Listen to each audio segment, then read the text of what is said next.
മെക് P S C daily 10 സീരീസിലേക്ക് എല്ലാവർക്കും സ്വാഗതം. ഇന്നത്തെ ക്വസ്റ്റ്യൻസിലേക്ക് നമുക്ക് കടക്കാം. അപ്പോൾ ഈ ഒരു ക്വസ്റ്റ്യൻ കഴിഞ്ഞ പാർട്ട് 6-ൽ കമൻ്റായിട്ട് വന്നിട്ടുള്ള ഒരു ക്വസ്റ്റ്യനാണ്. ക്വസ്റ്റ്യനിലേക്ക് പോകാം. Fins at the top of motorcycle engine cylinder are larger than those at the bottom because first option hot air goes up and second option top of engine is the hottest part, and third one extra strength is required at the top, and last one they are in an unexposed position. ഇപ്പോൾ fins എന്ന് പറയുന്നത് നമുക്ക് എല്ലാവർക്കും അറിയാം, heat transfer rate കൂട്ടാൻ വേണ്ടിയിട്ട് എൻജിൻസിൽ provide ചെയ്യുന്ന, അപ്പോൾ എൻജിനിൽ ഇതേപോലുള്ള നാരോ ആയിട്ടുള്ള പ്രൊവൈഡ് ചെയ്യുന്ന ഒരു സർഫസാണ് ഫിൻസ് എന്ന് പറയുന്നത്. കൂടുതലായിട്ടും എയർ കൂളിംഗ് സിസ്റ്റത്തിലാണ് ഫിൻസ് യൂസ് ചെയ്യുന്നത്. അപ്പോൾ ഇവിടെ ചോദിച്ചിരിക്കുന്നത് എൻജിൻ സിലിണ്ടറിൻ്റെ ടോപ്പിലേക്ക് പോകുന്തോറും ഫിൻസിൻ്റെ സൈസ് കൂടാനുള്ള കാരണം. താഴത്തെ സൈസിനെ അപേക്ഷിച്ചിട്ട് മുകളിലുള്ള ഫിൻസിന് സൈസ് കൂടുന്നത് എന്തിനാണെന്ന് വെച്ച് കഴിഞ്ഞാൽ അതിൻ്റെ സർഫസ് ഏരിയ ഇൻക്രീസ് ചെയ്യണം. അപ്പോൾ സർഫസ് ഏരിയ ഇൻക്രീസ് ചെയ്താൽ മാത്രമേ ഉള്ളൂ നമുക്ക് better heat transfer rate possible ആവുള്ളൂ. അപ്പോൾ അവിടെ ജനറലായിട്ട് വരുന്ന ഹീറ്റ് ട്രാൻസ്ഫറിൻ്റെ ഇക്വേഷൻ, കൺവെൻഷണൽ ഹീറ്റ് ട്രാൻസ്ഫറിൻ്റെ ഇക്വേഷൻ വരുന്നത് Q = HA ∆T ആണ്. അപ്പോൾ അവിടെ സർഫസ് ഏരിയ ആണ് A. അപ്പോൾ ഏരിയ ഇൻക്രീസ് ചെയ്ത് കഴിഞ്ഞാൽ Q കൂടുതൽ കിട്ടും, ഹീറ്റ് ട്രാൻസ്ഫർ റേറ്റ് കൂടുതലായിട്ട് നമുക്ക് കിട്ടും. അപ്പോൾ ഇവിടെ എൻജിൻ്റെ ടോപ്പിലാണ് കമ്പസ്റ്റൻ ചേംബർ എന്ന് പറയുന്ന പോർഷൻ. അപ്പോൾ അവിടെയാണ് എക്സ്പ്ലോഷൻ ആക്ഷൻ നടക്കുന്നത്, ബേണിംഗ് ആക്ഷനൊക്കെ നടക്കുന്നത്. അപ്പോൾ ടെമ്പറേച്ചർ ഏറ്റവും കൂടുതൽ വരാനുള്ള സാധ്യത എൻജിൻ്റെ കേസിൽ ഏറ്റവും കൂടുതൽ വരുന്നത് ആ ഒരു കമ്പസ്റ്റൻ ചേംബറിന് സറൗണ്ടിങ് ആയിരിക്കും, അതായത് ടോപ്പ് ഓഫ് ദ എൻജിൻ ആയിരിക്കും. അപ്പോൾ അവിടെ ടെമ്പറേച്ചർ കൂടുതലായതുകൊണ്ട് തന്നെ ടെമ്പറേച്ചർ ഡിസ്ട്രിബ്യൂഷനും കൂടുതലായിട്ട് നടക്കേണ്ടതുണ്ട്. അപ്പോൾ അവിടെ സർഫസ് ഏരിയ കൂടുതലുള്ള ഫിന്ന് യൂസ് ചെയ്യേണ്ടി വരും. അപ്പോൾ നമുക്കിവിടെ ഓപ്ഷൻസ് ചെക്ക് ചെയ്ത് കഴിഞ്ഞാൽ ഓപ്ഷൻ ബിയിലാണ് top of engine is the hottest part എന്ന് പറയുന്ന ഒരു ഓപ്ഷൻ കാണുന്നുണ്ട്. അപ്പോൾ ആ ഒരു ഓപ്ഷൻ ആയിരിക്കും ഇതിൻ്റെ ആൻസർ ആയിട്ട് വരുന്നത്.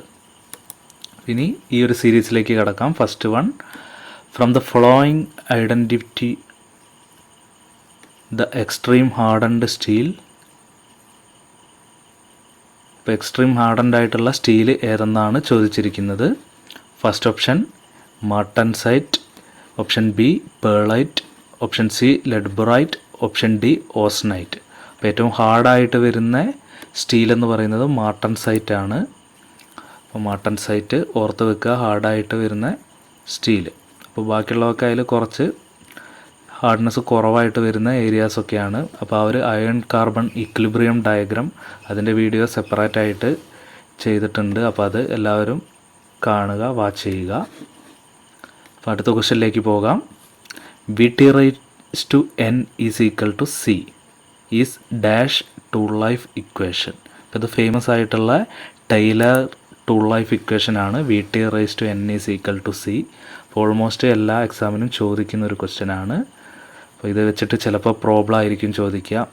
അപ്പോൾ ആ ഒരു ടൈലേഴ്സ് ടൂൾ ലൈഫ് ഇക്വേഷൻ ആണ് VT raised to n is equal to C എന്ന് പറയുന്നത്. Okay, next one, the temperature of carburizing flame in gas welding is dash that of oxidizing flame. അപ്പോൾ നമുക്ക് ഗ്യാസ് വെൽഡിങ്ങിൽ വരുന്ന ഒരു പോർഷനാണിത്. അപ്പോൾ ഇവിടെ ഓപ്ഷൻസ് വരുന്നത് ലോവർ, ഹയർ, ഈക്വൽ, അൺറിലേറ്റഡ്.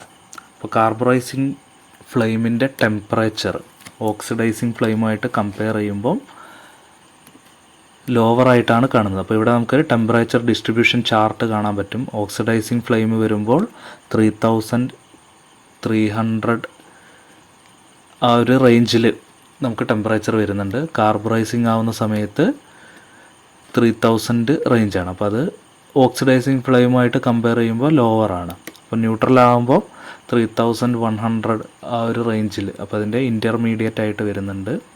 ഈ ഒരു 3 ഫ്ലെയിമും അതുമായിട്ട് റിലേറ്റ് ചെയ്യുന്ന കാര്യങ്ങളൊക്കെ നമുക്ക് വെൽഡിങ്ങിൻ്റെ പോർഷനിൽ ഡീറ്റെയിൽ ആയിട്ട് പഠിക്കാം. അപ്പോൾ ഇവിടെ ആൻസർ വരുന്നത് ഓപ്ഷൻ എ ആയിട്ടുള്ള ലോവറാണ്. അപ്പോൾ കാർബറൈസിങ് ഫ്ലെയിമിൻ്റെ ടെമ്പറേച്ചർ ഓക്സിഡൈസിങ് ഫ്ലെയിമിനേക്കാളും കുറവായിരിക്കും. The next one, fluxes are used while welding. Options use to increase the rate of welding, second one to clean joint. Option C prevent oxidation. അപ്പോൾ നമുക്ക് oxidation prevent ചെയ്യാനാണ് flux കൂടുതലായിട്ട് use ചെയ്യുന്നത്. അപ്പോൾ അത് joint clean ആക്കാൻ നമ്മളെ സഹായിക്കുന്നുണ്ട്. അതോടൊപ്പം തന്നെ റേറ്റ് ഓഫ് ദ വെൽഡിങ് കൂട്ടാനും സഹായിക്കുന്നുണ്ട്. അപ്പോൾ ഇവിടെ options all of the above ആണ് വരിക. And the next one, in reaming process metal removal rate is high surface finish.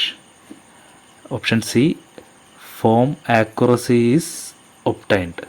Option D high dimensional accuracy obtained. അപ്പോൾ നമുക്കറിയാം റീമിംഗ് എന്ന് പറയുന്നത് ഒരു ഹോൾ ഫിനിഷിംഗ് പ്രോസസ്സാണ്. അപ്പോൾ ഹോളിൻ്റെ ഡയമെൻഷണൽ ആക്യുറസി ഇംപ്രൂവ് ചെയ്യാൻ വേണ്ടിയിട്ട് ചെയ്യുന്ന ഒരു ടെക്നിക്കാണ് റീമിംഗ് പ്രോസസ്സ്. അപ്പോൾ ഹൈ ആക്യുറസി മെയിൻറ്റെയിൻ ചെയ്യാൻ വേണ്ടിയിട്ട് നമ്മളെ സഹായിക്കുന്ന ഒരു പ്രോസസ്സാണ് റീമിംഗ് എന്ന് പറയുന്നത്. അപ്പോൾ ഇവിടെ ഓപ്ഷൻ ഡി ആണ് ആൻസർ വരുന്നത്. The next one, with reference to NC machine which of the following statement is wrong. Option A closed loop control system using. Option B open loop control system using. Option C post processor is an item of hardware. Option D paper tape is a part of machine. ഇപ്പോൾ ഇവിടെ NC എന്ന് പറഞ്ഞാൽ numerical controlled മെഷീനാണ്. അപ്പോൾ അതിൽ open loop close loop ഒക്കെ കൊടുക്കാം. Paper ടൈപ്പും യൂസ് ചെയ്യാറുണ്ട്. പക്ഷേ പോസ്റ്റ് പ്രോസസ്സർ എന്ന് പറയുന്നത് അത് കമ്പ്യൂട്ടർ എലമെൻ്റാണ്. അപ്പോൾ അത് NCയിൽ ഉണ്ടായിരിക്കില്ല. അപ്പോൾ NCയിൽ വരുന്നത് എന്താണ്, ഈ പേപ്പർ ടൈപ്പ് പഞ്ച്ഡ് കാർഡ് ആ ഒരു ഡിവൈസൊക്കെ വെച്ചിട്ട് പഞ്ച്ഡ് കാർഡ് റീഡറൊക്കെ വെച്ചിട്ട് അതിൽ നിന്നുള്ള സിഗ്നലാണ് NCയിൽ വർക്കാവുന്നത്. അപ്പോൾ അതൊക്കെ ഓവർകം ചെയ്യുന്ന ഒരു ടെക്നിക്കാണ് പോസ്റ്റ് പ്രോസസ്സർ യൂസ് ചെയ്യുന്ന CNC സിസ്റ്റം എന്ന് പറയുന്നത്. അപ്പോൾ NCയിൽ പോസ്റ്റ് പ്രോസസ്സർ ഹാർഡ്വെയർ ആയിട്ട് യൂസ് ചെയ്യുന്നില്ല. അപ്പോൾ ആ ഒരു സ്റ്റേറ്റ്മെൻറ്റാണ് റോങ് ആയിട്ടുള്ളത്. The next one, liner and slip bushes are a part of. Option A milling fixture. Option B drill jig. Option C turning fixture. Option D welding fixture. അപ്പോൾ നമ്മൾ Bush use ചെയ്യുന്നത് guide ചെയ്യാൻ വേണ്ടിയിട്ടാണ്. അപ്പോൾ ടൂളിനെ guiding എലമെൻ്റൊക്കെ ആയിട്ട് use ചെയ്യുന്ന ഒരു ഡിവൈസാണ് slip bushes. അപ്പോൾ ഇവിടെ മില്ലിങ്ങിലും ടേണിങ്ങിലും ഒക്കെ ടൂളിനെ ഗൈഡ് ചെയ്യാൻ പറ്റില്ല നമുക്ക്. അപ്പോൾ ഇവിടെ ഡ്രിൽ ജിഗ്സിലാണ് ഡ്രില്ലിനെ കറക്റ്റായിട്ട് ഗൈഡ് ചെയ്യാൻ വേണ്ടിയിട്ട് ലീനിയർ ആൻഡ് സ്ലിപ്പ് ബുഷസ് ഒക്കെ യൂസ് ചെയ്യുന്നത്.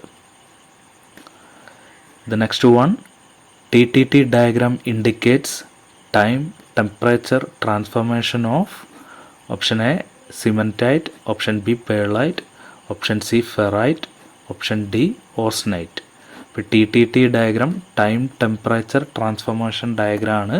അത് ഓസ്നൈറ്റിൻ്റെ ഡയഗ്രമാണ് വരുന്നത്. The next one, machine tool guide ways are normally hardened by. ഇപ്പോൾ PSC ഒരുപാട് തവണ ചോദിച്ചിട്ടുള്ള ഒരു ക്വസ്റ്റ്യൻ ആണ്. അപ്പോൾ അതിൻ്റെ ആൻസർ വരുന്നത് ഫ്ലെയിം ഹാർഡനിങ് ആണ്. അപ്പോൾ ഫ്ലെയിം ഹാർഡനിങ് പ്രോസസ്സ് ഉപയോഗിച്ചിട്ടാണ് machine tool guide ways harden ചെയ്യുന്നത്. അപ്പോൾ അതല്ലാതെ വേറൊരു ടെക്നിക്കാണ് ഇൻഡക്ഷൻ ഹാർഡനിങ്. അപ്പോൾ നമ്മൾ ഈ ഒരു ക്വസ്റ്റ്യനിൽ PSC സ്ഥിരമായിട്ട് ചോദിക്കുന്നൊരു ക്വസ്റ്റ്യനാണ്. ഫ്ലെയിം ഹാർഡനിങ് ആണ് ഇതിൻ്റെ ആൻസർ വരുന്നത്. And the last one, plug gauges are used to check. Option A threads. Option B holes. Option C outer diameter. Option D angles. അപ്പോൾ നമുക്ക് ജനറലി പറയുകയാണെങ്കിൽ 2 ടൈപ്പ് ഗേജസ് ആണുള്ളത്.